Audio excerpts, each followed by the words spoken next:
Buenas tardes, mi nombre es Isabela Suárez Maldonado del grado octavo A y hoy les vengo a presentar triángulos y figuras congruentes. Comencemos con qué son y cómo identificarlas. Las figuras congruentes son aquellas que tienen igual forma y tamaño, aunque pueden estar en distintas posiciones, giradas, volteadas o trasladadas. ¿Cómo las podemos identificar? Por sus lados iguales, las longitudes de sus lados correspondientes son iguales. Ángulos iguales. Los ángulos correspondientes a esta figura tienen que ser de la misma medida. La superposición. Si colocas una figura sobre otra, con giros o traslaciones, y coinciden exactamente, son congruentes. Por símbolos. Se usa con el signo de congruencia. Unos ejemplos de estos puede ser dos triángulos con lados de 3 centímetros, 4 centímetros y 5. Son congruentes aunque uno esté girado o volteado. Segundo ejemplo, un cuadrado de 2 centímetros de lado será congruente con cualquier otro cuadrado del mismo tamaño sin importar su posición.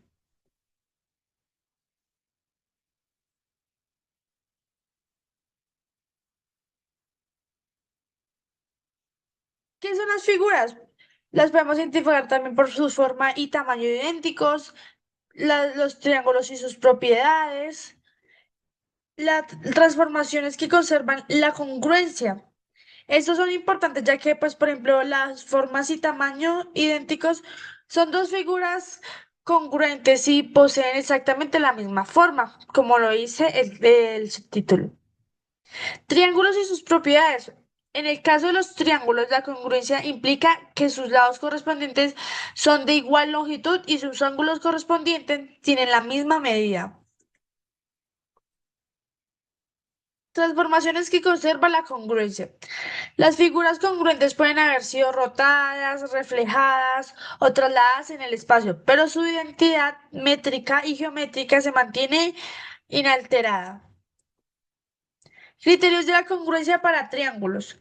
Existen reglas fundamentales que nos permiten determinar si dos triángulos son congruentes sin necesidad de medir sus lados o saber sus ángulos. Por ejemplo, lado por lado por lado. Si son tres lados de un triángulo, son respectivamente congruentes a los tres lados de otro triángulo. Entonces, esos triángulos serían totalmente congruentes lado por ángulo y por lado. Si dos lados y el ángulo comprendido entre ellos de un triángulo son respectivamente congruentes a dos lados y el ángulo comprendido de otro triángulo, entonces los dos triángulos son congruentes. Ángulo por lado por ángulo. Si dos ángulos y el lado comprendido entre ellos de un triángulo son respectivamente congruentes a dos ángulos y el lado comprendido de otro triángulo, entonces los dos triángulos se consideran congruentes. Ángulo y por lado. Si dos ángulos y un lado opuesto a uno de ellos de un triángulo son respectivamente congruentes a dos ángulos y el lado opuesto correspondiente de otro triángulo. Entonces, estos serían totalmente congruentes. Estas reglas son importantes para poder identificar los triángulos sin tener que utilizar regla o compás y diferentes herramientas geométricas que podemos ayudar para poder saber si este triángulo es congruente. Nuestro primer ejemplo es lado por lado por lado.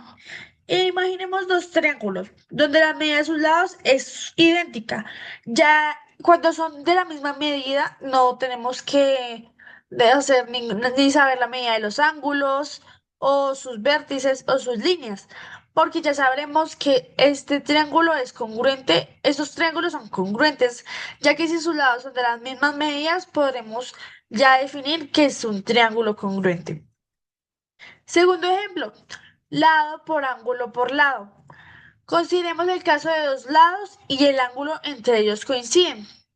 El ángulo, cuando coinciden, podemos decir que es congruente, pero cuando no tienen los lados iguales, no se puede considerar totalmente congruente. Cuando los lados y el ángulo coinciden, son totalmente congruentes. La conclusión. Dominar el concepto de congruencia es una habilidad esencial en la geometría y sus aplicaciones. ya que nos ayudan para la resolución de problemas geométricos, precisión en cálculos desconocidos y desarrollo del pensamiento lógico.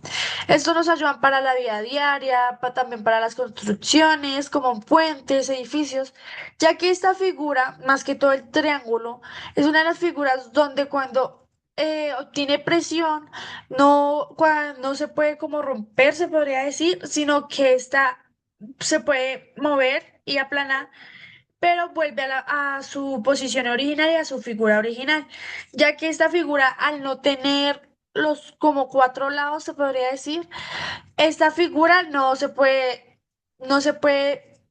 tener mucho peso y no destruirse. Y esto sería todo. Muchas gracias por su atención.